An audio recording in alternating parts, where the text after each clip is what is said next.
Je me suis lancé le challenge de faire une vidéo par jour pendant 30 jours et on est au jour 2.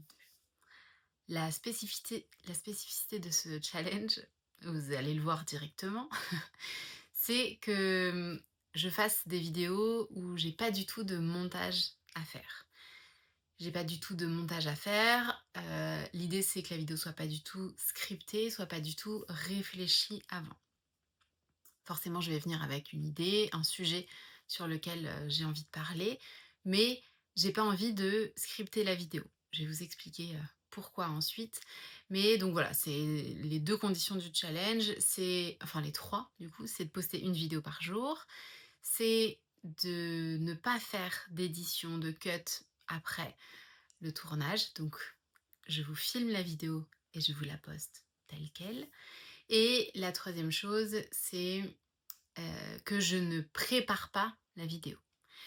Donc je vous propose que j'élabore sur les 3 premiers points, que je vous partage un peu c'est quoi, l'idée derrière ce challenge, dans quel objectif je le fais et voilà. Vous aurez remarqué qu'on a changé de décor, on se trouve dans ma chambre d'enfant, je pense qu'on voit une photo de moi là. Heu, j'ai trouvé que c'était assez, idéal comme contexte pour, non pas que ce soit fait exprès, mais, il se trouve que c'est assez idéal comme, environnement pour, vous partager cette vidéo, je trouve, parce que je me suis remise dans une logique d'apprentissage, de me challenger et je sens que ça me rend un peu, vulnérable et je trouve que être dans sa chambre, d'enfant, c'est un je sais pas, c'est un contexte un peu vulnérable aussi, donc voilà, c'était évidemment pas recherché, mais c'est drôle, je trouve. Donc déjà la raison pour laquelle, je veux faire ce challenge, c'est que donc la première chose, c'est que je veux le faire pendant 30 jours et de me pousser à faire une vidéo par jour. La raison, elle est assez simple, c'est que je suis sur YouTube depuis très longtemps. Je pense que ma première vidéo YouTube, je l'ai postée en 2017. Ouais, je crois que c'était en l'été, 2017 et je l'ai fait j'étais à l'étranger. Je l'ai fait sincèrement parce que j'avais envie de partager ce que j'apprenais. J'avais envie d'être, ouais, de partager à des gens, surtout qui avaient la même problématique que moi. J'avais envie de partager sur, la nourriture doudou, sur, mon rapport à l'alimentation et c'était un sujet à l'époque, j'osais pas trop en parler à mes proches et je sais pas, à ce moment-là, internet, ça m'a paru être la bonne idée et comme j'étais à l'étranger, je me sentais un peu dans ma bulle, et c'était vraiment idéal pour ça. Et donc j'ai commencé à partager de manière, très spontanée. J'ai adoré ça et en fait, aujourd'hui, je sens que ça fait quelques années, que, évidemment, j'aime toujours partager, mais je sens que c'est beaucoup moins spontané. Mmh, je pense que plus tu te professionnalises, enfin je vais parler pour moi pour le coup, plus je me suis, structurée, professionnalisée, plus j'ai gagné des abonnés, plus j'ai senti que ça faisait monter, une peur, un stress, une pression que je me mettais, toute seule, hein et du coup, ce partage spontané a un peu disparu et j'ai un peu du mal à le retrouver pour être honnête. C'est pas que je veux pas, c'est que je sens qu'il y a beaucoup de voix, dans ma tête qui sont là en train de me dire: «Mais attends, ça c'est pas bien, ça c'est pas bien». Voilà, ce perfectionnisme qui, du coup m'empêche de poster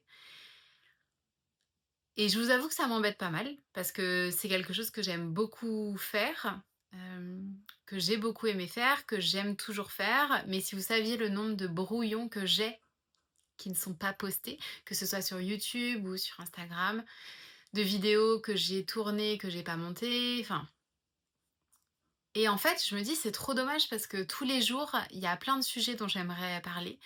J'ai plein d'idées que j'ai envie de partager, mais je me mets beaucoup la pression sur, le format, sur le montage. J'ai l'impression que, en fait, aujourd'hui, les réseaux sociaux, c'est devenu un tel, je sais pas, j'ai l'impression qu'aujourd'hui tout le monde doit avoir des skills de montage, tout le monde doit avoir, des rhétoriques hyper bien pensées et ce côté partage que j'avais au début a été un petit peu effacé par tout ça et ça m'embête. Ça m'embête clairement parce que je trouve que c'est vraiment un super moyen de communication, c'est un super moyen de partage et moi j'adore, toujours regarder des vidéos YouTube, ça reste ma plateforme je pense, favorite parce que je trouve que autant sur Instagram, tu es là en train de scroller et j'adore aussi mais je trouve que c'est pas pareil en fait en tant que consommateur, tu moins concentré, tu swipes d'une personne à l'autre, tu choisis moins le contenu que tu vas regarder, tu vois? Tu es vraiment dépendant de ce que la personne en face a choisi de poster comme, story ou comme, réel. Tu regardes et tu prends plaisir à regarder, mais, tu ressors pas aussi nourri que quand tu es sur YouTube, que tu as vu une miniature qui t'a interpellé, qui t'a intéressé et du coup tu te plonges dedans. Tu vois? Je trouve que moi j'aime bien cet environnement-là. Donc, donc voilà pourquoi je disais ça. Hem, Parce que, ben, ouais, c'est toute cette, partie-là me manque et je me suis dit: «Comment faire pour m'échapper de cette pression que je me mets toute seule?» Ben, en faisant un truc tous les jours. Parce que je sais très bien qu'il y a des jours où je vais me dire: «Oh, j'ai pas le temps de poster, j'ai la flemme de poster, j'ai rien à dire, j'ai une sale tête», tout ce que vous voulez. Ça ne m'est pas encore arrivé, mais nous sommes seulement au deuxième jour, donc heureusement.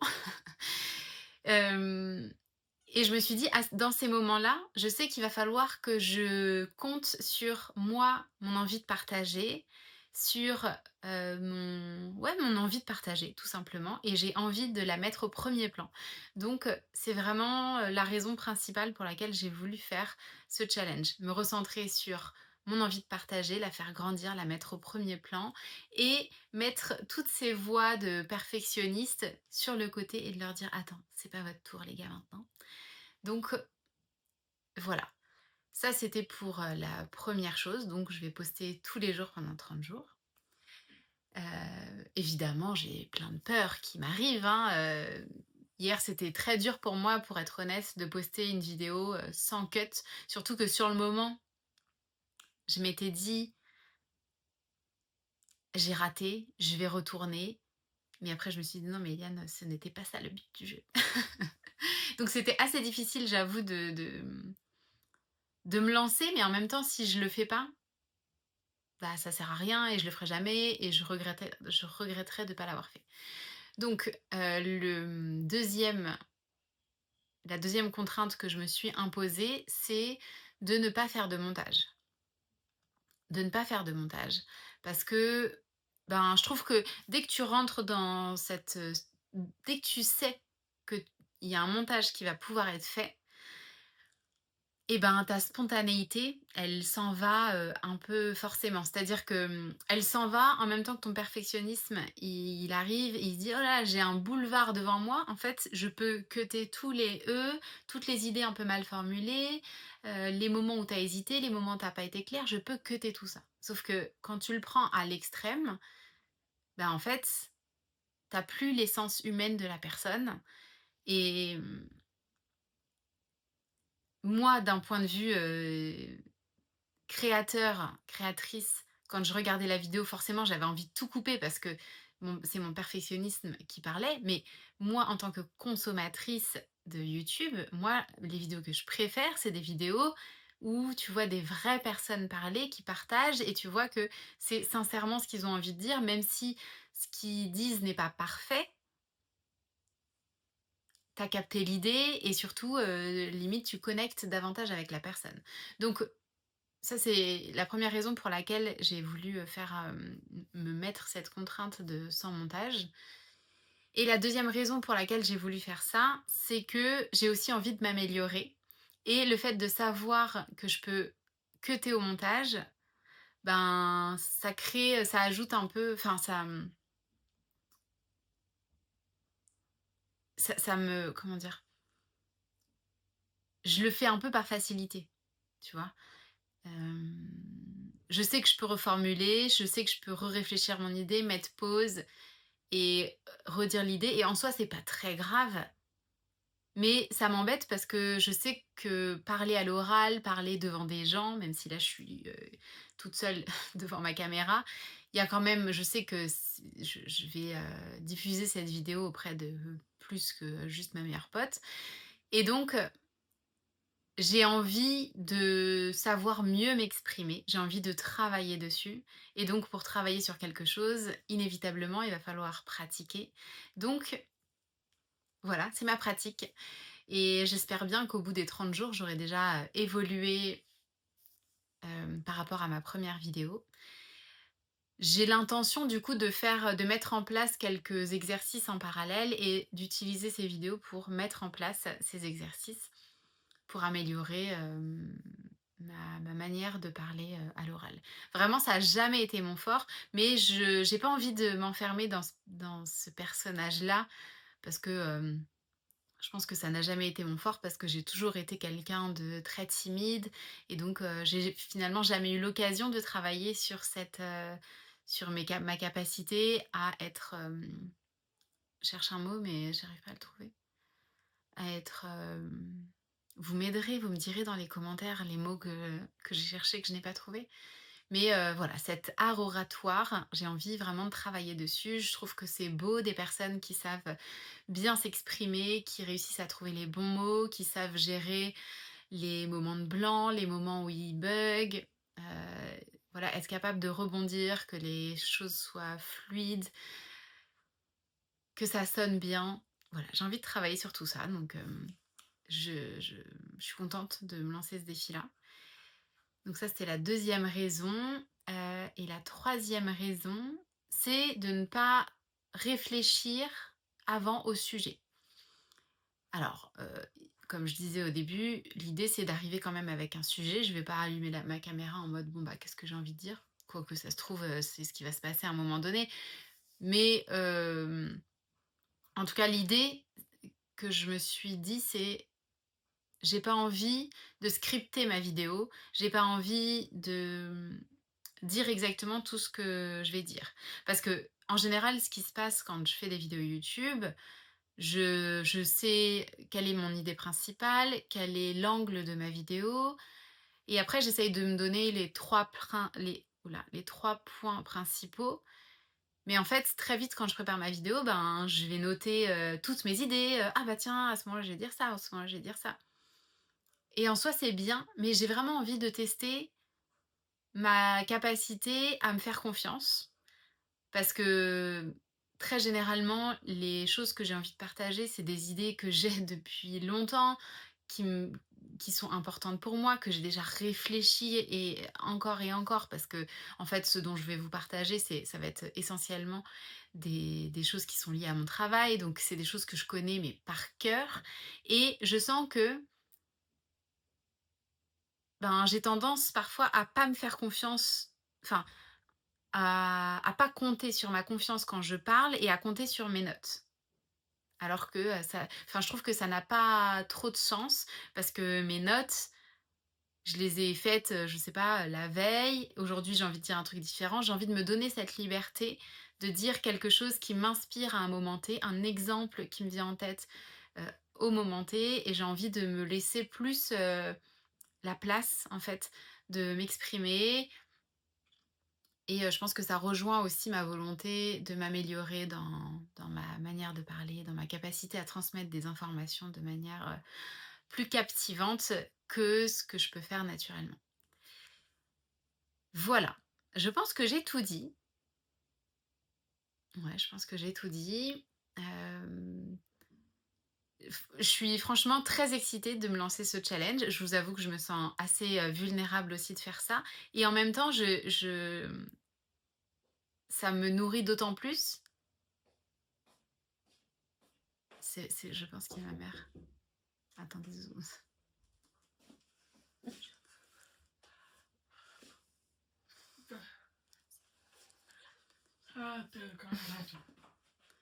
Les aléas du direct. J'étais en train de dire quoi? Hem, Elle était en train de me demander qu'est-ce qui se passait parce qu'elle s'inquiétait que je sois pas là. Parce que je lui ai dit: «Je vais faire pipi, je reviens». Mais j'ai aussi décidé de filmer une vidéo, donc ça a pris un peu trop de temps. Qu'est-ce que j'étais en train de dire? Oui, le fait de me sentir vulnérable, ça nourrit aussi mon excitation de faire cet exercice parce que vraiment, c'est pour ça que j'ai commencé les vidéos YouTube au commencement.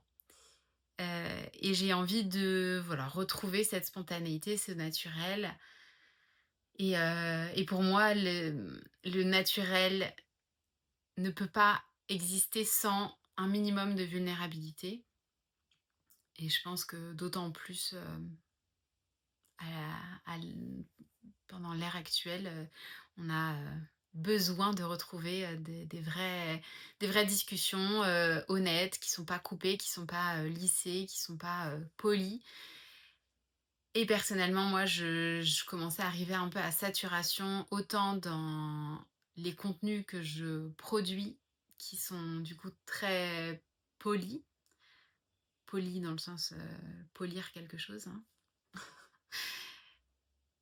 Et j'en arrivais aussi à saturation parce que moi, je sens que je n'arrive plus à produire de contenu. Je sais pas si je vous l'ai dit déjà, mais je sens que ça me bloque vraiment dans ma création de contenu. J'ai 1 milliard d'idées à partager et ça ne se ressent pas du tout ni sur mon compte Instagram, ni sur ma chaîne YouTube, parce qu'à chaque fois, il y a beaucoup de choses qui arrivent en travers et du coup, ça n'a aucun sens. Quand je regarde en arrière, je me dis: «Mais Eliane, ça fait des années que du coup le temps passe et que les vidéos ne sortent pas alors que tu as plein de choses que tu voudrais partager. Donc voilà, j'espère que cette série de vidéos m'aidera à retrouver du sens dans tout ça et je sens que c'est déjà le cas, donc je suis vraiment ravie et et voilà, n'hésitez pas à me faire vos retours, je suis très preneuse de feedback. J'ai fait un exercice comme ça avec des gens, justement dans le cadre du travail sur, ma capacité à m'exprimer. Du coup, il y a d'autres personnes qui faisaient ce travail, qui m'ont fait des feedbacks et je trouve que, enfin, c'est hyper enrichissant donc voilà, au plaisir de discuter avec vous, dans les commentaires. Merci d'avoir regardé la vidéo jusqu'au bout et à demain du coup, j'allais dire à bientôt, mais à demain.